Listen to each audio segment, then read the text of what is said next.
General Powell, last year you gave a campaign contribution to Senator McCain. You have met twice at least with Barack Obama. Are you prepared to make a public declaration of which of these two candidates that you're prepared to support? Yes, but let me lead into it this way. I know both of these individuals very well now. I've known John for 25 years, as your setup said, and I've gotten to know Mr. Obama quite well over the past 2 years. Both of them are distinguished Americans who are patriotic, who are dedicated to the welfare of our country. Either one of them, I think, would be a good president. I have said to Mr. McCain that I admire all he has done. I have some concerns about the direction that the party has taken in recent years. It has moved more to the right than I would like to see it, but that's a choice the party makes. And I've said to Mr. Obama, you have to pass a test of, do you have enough experience, and do you bring the judgment to the table that would give us confidence that you would be a good president? And I've watched them over the past 2 years, frankly, and I've had this conversation with them. I have especially watched over the last 6 or 7 weeks as both of them have really taken a final exam with respect to this economic crisis that we are in and coming out of the conventions.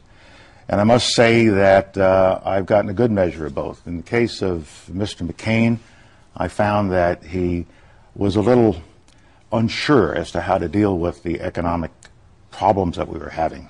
And almost every day there was a different approach to the problem, and that concerned me. It's got the sensing that he didn't have a complete grasp of the economic problems that we had. And I was also concerned at the selection of Governor Palin. She's a very distinguished woman, and she's to be admired. But at the same time, now that we have had a chance to watch her for some 7 weeks, I don't believe she's ready to be President of the United States, which is the job of the Vice President. And so that raised some question in my mind as to the judgment that Senator McCain made. On the Obama side, I watched Mr. Obama, and I watched him during this 7-week period, and he displayed a steadiness, an intellectual curiosity, a depth of knowledge, and an approach to looking at problems like this and picking a vice president that I think is ready to be president on day one, and also in not just jumping in and changing every day, but showing intellectual vigor. I think that he has a definitive way of doing business that would serve us well. I also believe that on the Republican side, over the last 7 weeks, the approach to the Republican Party and Mr. McCain has become narrower and narrower. Mr. Obama, at the same time, has given us a more inclusive, broader reach into the needs and aspirations of our people. He's crossing lines, ethnic lines, racial lines, generational lines. He's thinking about all villages have values, all towns have values, not just small towns have values.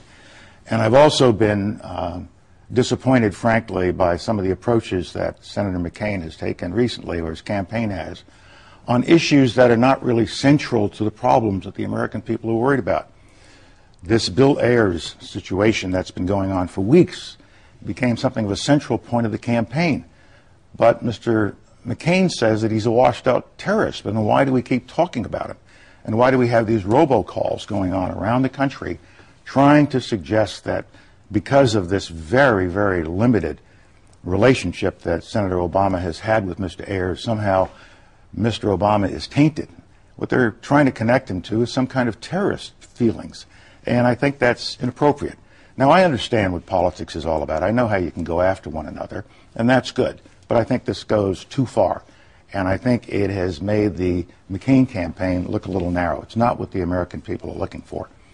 And I look at these kinds of approaches to the campaign, and they trouble me. And the party has moved even further to the right, and Governor Palin has indicated a further rightward shift. I would have difficulty with 2 more conservative appointments to the Supreme Court, but that's what we'd be looking at in a McCain administration. I'm also troubled by not what Senator McCain says, but what members of the party say. And it is permitted to be said such things as, well, you know that Mr. Obama is a Muslim. Well, the correct answer is he is not a Muslim. He's a Christian. He's always been a Christian. But the really right answer is, what if he is? Is there something wrong with being a Muslim in this country? The answer is no. That's not America. Is there something wrong with some 70-year-old Muslim American kid believing that he or she could be president? Yet I have heard senior members of my own party drop this suggestion. He's a Muslim and he might be associated with terrorists. This is not the way we should be doing it in America. I feel strongly about this particular point because of a picture I saw in a magazine. It was a photo essay about troops who were serving in Iraq and Afghanistan. And one picture at the tail end of this photo essay was of a mother in Arlington Cemetery. And she had her head on the headstone of her son's grave. And as the picture focused in, you could see the writing on the headstone. And it gave his awards, Purple Heart, Bronze Star, showed that he died in Iraq, gave his date of birth, his date of death. He was 20 years old.